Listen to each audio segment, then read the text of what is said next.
Hello, I am Statman Dave, and this is the story of Manchester United's midfield maestro, Ander Herrera. Born on the 14th of August 1989 in the wonderful northern Spanish town of Bilbao. But did his parents know what they were looking at? The next great footballing export of Bilbao. Probably his father Pedro Marina Herrera, who played central midfield for Real Zaragoza in the 80s. And in fact, that was Ander Herrera's first club, Real Zaragoza.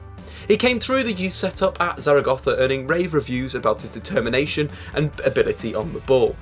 Real Zaragoza achieved promotion back to the Spanish top tier that season, with Ander Herrera mainly playing as an attacking midfielder in a 4-2-3-1. Herrera then spent another 2 seasons with Zaragoza before his hometown came calling in February of 2011.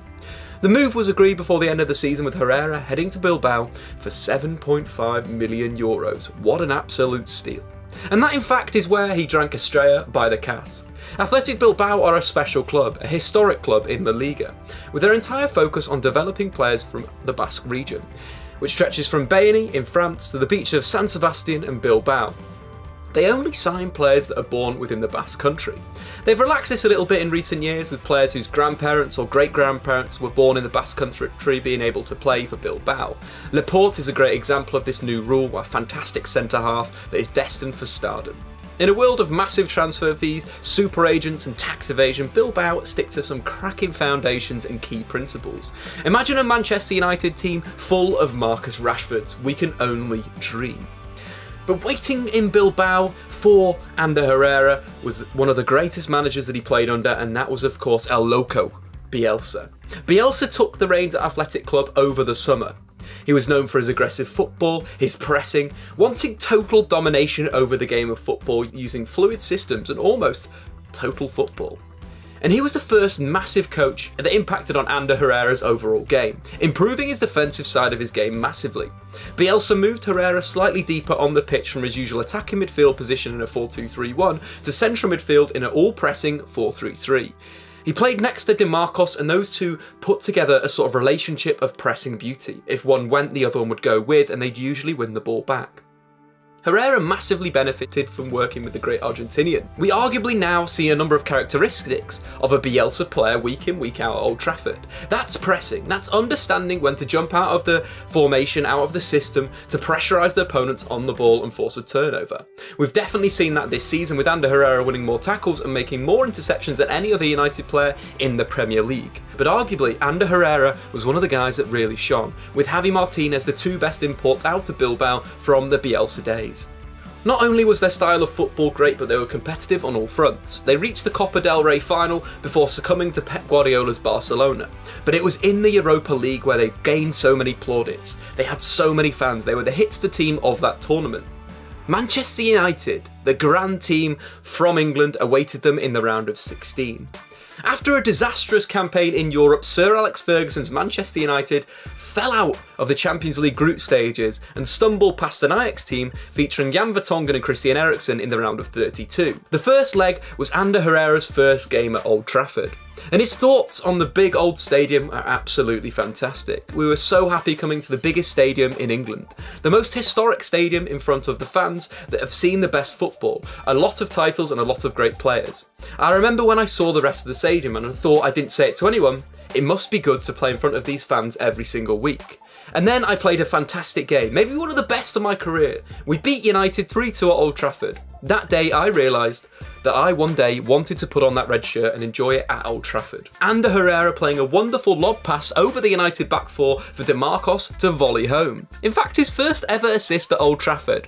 Often forgotten, Bilbao then beat United 2-1 at the San Mamés and went on to beat Schalke and Sporting on the way to the final. In fact, it was a step too far for Bielsa's boys, who, competing on all the fronts, La Liga, the Copa del Rey and the Europa League, has sort of run out of steam. The pressing, the intensity had dropped off. An Atletico Madrid team consisting of Falcao, Diego, Arda Turan, Gabri, Godin, Juanfran, Courtois unfortunately hammered Bilbao in the final, beating them 3-0, with Radamel Falcao scoring 2 wonderful goals. But it was a good learning curve for Ander Herrera. In fact, the summer before he moved to Manchester United, United put in a £24 million bid, but Ed Woodward didn't want to get the chequebook out and pay an extra £4 million, so he was signed a summer later for Louis van Gaal's Manchester United. His first season at United we remember for a great goal-scoring season, scored the most goals in a single season in his entire career.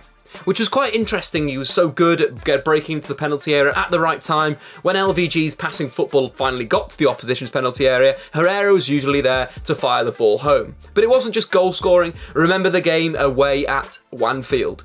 The day that Anfield changed from being Anfield to Wanfield, absolutely boss performance from Juan Mata, but Ander Herrera also played his part. Assisted the first goal with a fine through ball, and also, got Steven Gerrard sent off after 22 seconds, which was an absolute bit of beauty. But that season he was good and he was bad, he was a little bit inconsistent, but they were starting to blossom. You could see that there was a real player in there that wanted to explode at Manchester United in front of Old Trafford. His second season at United was pretty much an in and out campaign. He'd get the confidence in Louis van Gaal for 2 games and then he'd get dropped. He'd get the confidence for another 2 games and get dropped again. For me, it was poor mismanagement from Louis van Gaal. Often Louis van Gaal went with Wayne Rooney in central midfield instead of Ander Herrera. What a mistake that was. Herrera only started 16 Premier League games, which is an absolute abomination for a player that we've seen this season absolutely flourish. And that's where he exploded, his 3rd season under Mourinho. It took a while for Herrera to actually get into Mourinho's first 11. It was a rainy, wet night in Northampton that changed Ander Herrera's season. United won that game 3-1, but Ander Herrera scored his first goal of the season. And he played the next game, and the next game, and the next game. And then he continued to play games. And he ended up playing over 50 games for Manchester United this season, which was bettered only by David De Gea and Paul Pogba. And he became a real key component, a key weapon for Mourinho's men. Ander Herrera is often described as a very intelligent footballer. In terms of where he's evolved under Mourinho, he's become that tactical weapon. You think of the game against Chelsea in the Premier League. A must-win game for Manchester United in their quest to actually get into the top 4, which they failed to do. It was Man United against Chelsea at home. Chelsea, who were dominant, top of the league, absolutely flying. Eden Hazard, the best player in the Premier League at that point, had been tearing people apart on the counter-attack. His creativity, playing from the left wing, moving into the hole, was absolutely fantastic. What did Mourinho do in that game? An absolute tactical masterclass, with Ander Herrera man-marking Eden Hazard. United pretty much set up as a 3-4-2 plus Ander Herrera. Wherever Hazard went, Ander Herrera was following him, biting him. He pretty much nullified the Belgium, whose game by numbers is a picture, a story to tell. 0 shots, 0 dribbles completed, created only a single chance, and completed 79% of his passes. Absolutely Herrera. Part of his game that's underrated, that he can get these assists. In fact, he got 6 this season in the Premier League, which was the joint most at Manchester United. You put that on top of the fact that he won the most tackles at United, made the most interceptions, and also completed the 2nd most passes per game in the Premier League. Ander Herrera had an absolutely brilliant season under Mourinho. But I want to take you now to the end of the season. The biggest game of United's season, and the finale of Ander Herrera's season was in Stockholm. Ajax versus Manchester United, the Europa League final, the biggest game United have had in the last 3 to 4 to 5 seasons, the biggest game since Sir Alex Ferguson left the dugout.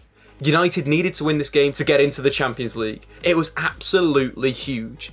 Ajax had a fantastic Europa League campaign, Peter Bosz having them playing such an aggressive, pressing style of football, so good at strangling opponents, winning the ball high up the pitch and creating chances. Ander Herrera's job that day was to sit deep in midfield.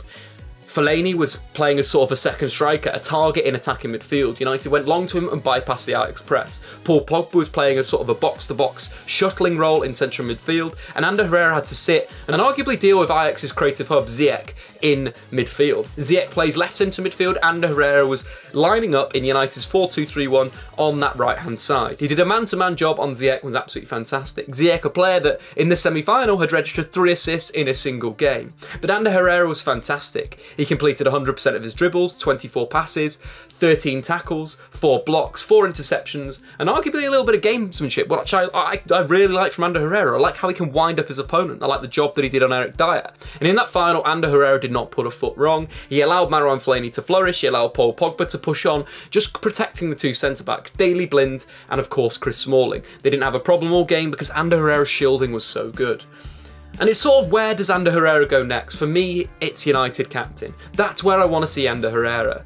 And when interviewed earlier on the season about him becoming United captain, his response was brilliant. honest but professional at the same time. So I'm very thankful to the fans about thinking about me for captain, obviously, but I don't want to think about it yet. I think there's other players, other legends at the club that deserve it a bit more, the likes of Wayne Rooney, Michael Carrick, and so forth. But that's a real good understanding of Manchester United, that he needs to deserve to fight to be the captain.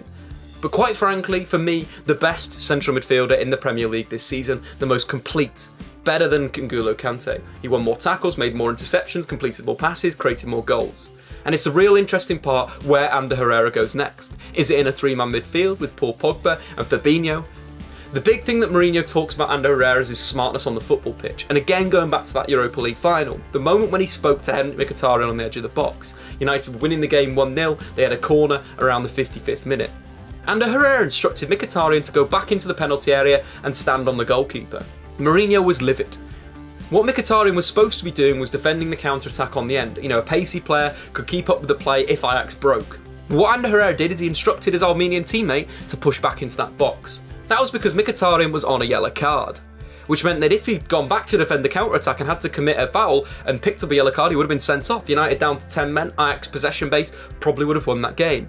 But Ander Herrera made that choice on the pitch, and Mourinho credited him for him later after berating him on the sideline. And that's the smartness that Ander Herrera is going to give Manchester United next season on their quest to win the Premier League and win the Champions League. But anyway guys, that is the story of Ander Herrera up to date right now.